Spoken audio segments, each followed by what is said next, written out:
So we arrived at Shaolin and we're now walking down the hill a little bit to the main entrance, and we can see a big statue of a Buddhist monk, and that lets us know where we need to go through the entrance and get our tickets. So here we are at the entrance in front of the Shaolin temple, ready to head on in. This statue at the entrance is pretty cool, and it is massive. They've got one of these distance signposts to show you how far the Shaolin temple is from all these different major cities around the world. So the entrance area is lined with souvenir shops. We'll take a little quick look inside, but you can buy drinks and things like that. Also clothing, traditional clothing and t-shirts, and they have swords and beads and things like that. But basically they are super touristy, and the merchandise is pretty low quality. But as we carry on down, we're going to get to the ticket office here. So here's the ticket office. This is where you go to buy your tickets to get into the scenic area and to look through the different buildings and so on inside. So the tickets are 100 yuan each, or about $20, and that's going to get us into the area so we can go up the mountain and look at the buildings and also see the show inside in the Shaolin temple as well. And here's the entrance arch to go through to head into the Shaolin temple area. So as you come in through the entranceway, on the right is Tagao. So this is a big martial arts school, a big kung fu school. And you can see the courtyard with some kids practicing and some of the school buildings up here on the right. So kids come from all over the country to train at this school, and also the other schools in the surrounding areas, and they live here while they're studying. And more souvenirs. So this platform here, I think, is for when the Tagao school is doing a performance. They do it here on this platform. So these people were very keen to have a photo of their daughter with us. Some snacks available for sale as we walk through the temple. And this is the exhibition area next to the temple, or it's inside the temple grounds. And this is where you'll go to see the monks perform, and there's also a bunch of cool exhibits of training apparatus and things like that through here. So the show at this centre, it's basically every hour with a bit of a break around lunch. It's just a little half-hour show which we're going to go on and see a little bit later on.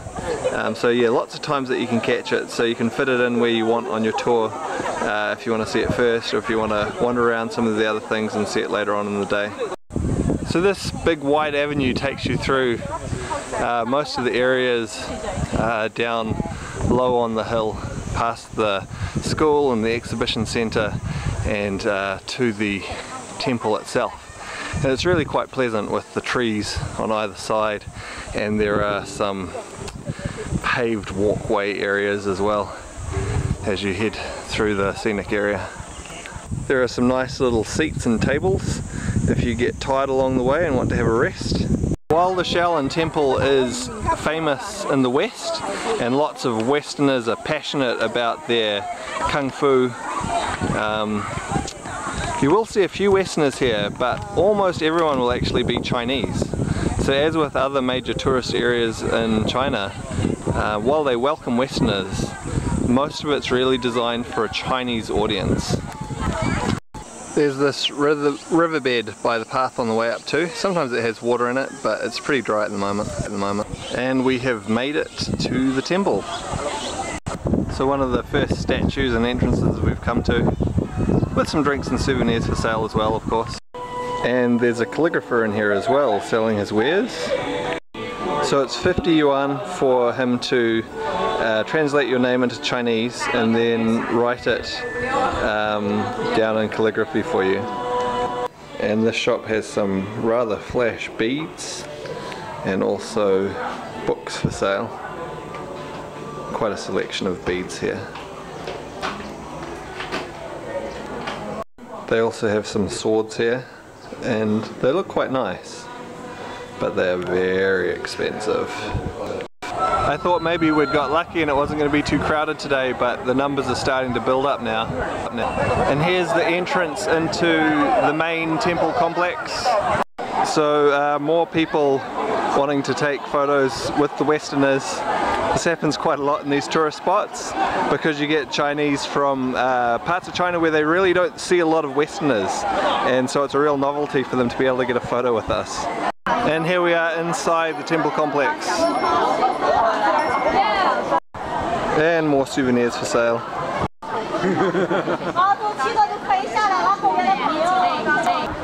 So apparently these little holes in the bark of the trees on the way up this avenue are from monks doing finger conditioning and striking the bark with their fingers.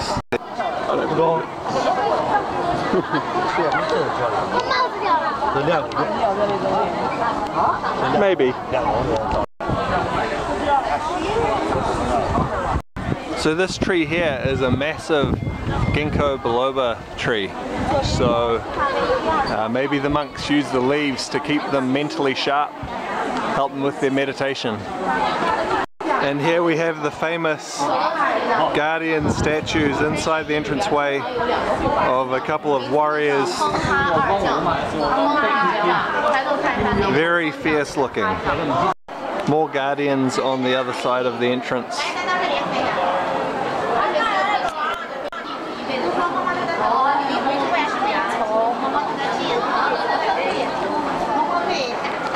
So this is a functioning temple, and so as we progress we come to places for burning incense and altars and statues that are being used by people who are visiting the temple. As you can see, it's often hard to get a clear shot of something without someone else also having a photo taken with it.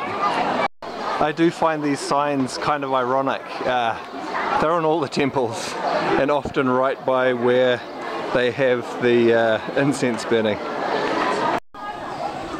So you're not supposed to take photos inside these structures that have the statues for worship in them, so I'm not going to take any footage in there. But sometimes, you know, you've taken a photo before you've even seen the sign that says no photos, so it's not really tightly controlled. An old school drainage system, the water goes through the gutter down here and then shoots out through this cool carving's mouth. And there are monks here and there selling things, giving information, things like that.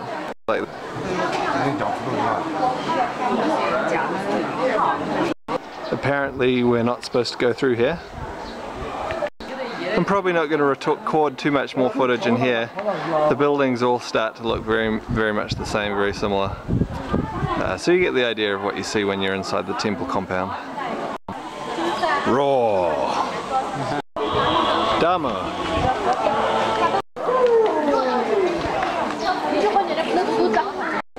And there is a meditation center in here as well, where it looks like you can go in and do some meditation. Pretty cool.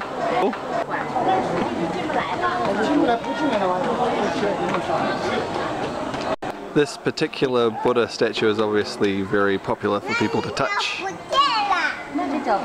So Steve has been having sore feet, so we bought some special cream from the Shaolin temple. So we'll test it out, see how good it is on his feet. It's pretty pricey, at least for a local product. Probably not pricey for what you'd pay in New Zealand, but hopefully it'll work good on Steve's feet. This old guy wanted to pose for some photos for us. Just of his own accord, he started making some poses so the guys could take some photos.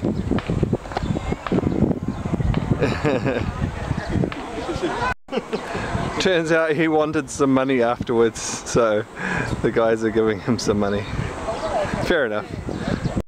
Here's one of the little smaller temples off to the side. We're out of the main complex now and we are heading up the hill, and so we're going to go to the Pagoda Forest and then up to the Dharma Cave and up to the top of the hill. And there's a camel, of course. More snacks. So we've reached the beginning of the Pagoda Forest. And there are the pagodas in amongst the trees. These ones all look pretty similar, but as we move through you'll see some with different designs as well. So this one's a little different, it's got a little courtyard in the front of it. And this one here is quite different. Some are big and others are quite small.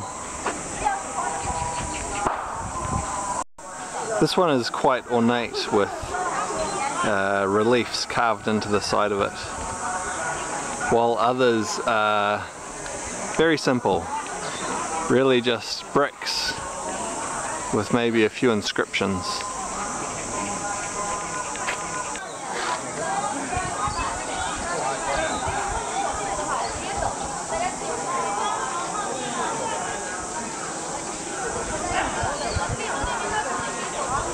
In this section it really does look a bit more like a forest. They're so thick and close together, so many of them, all close together, one after the other.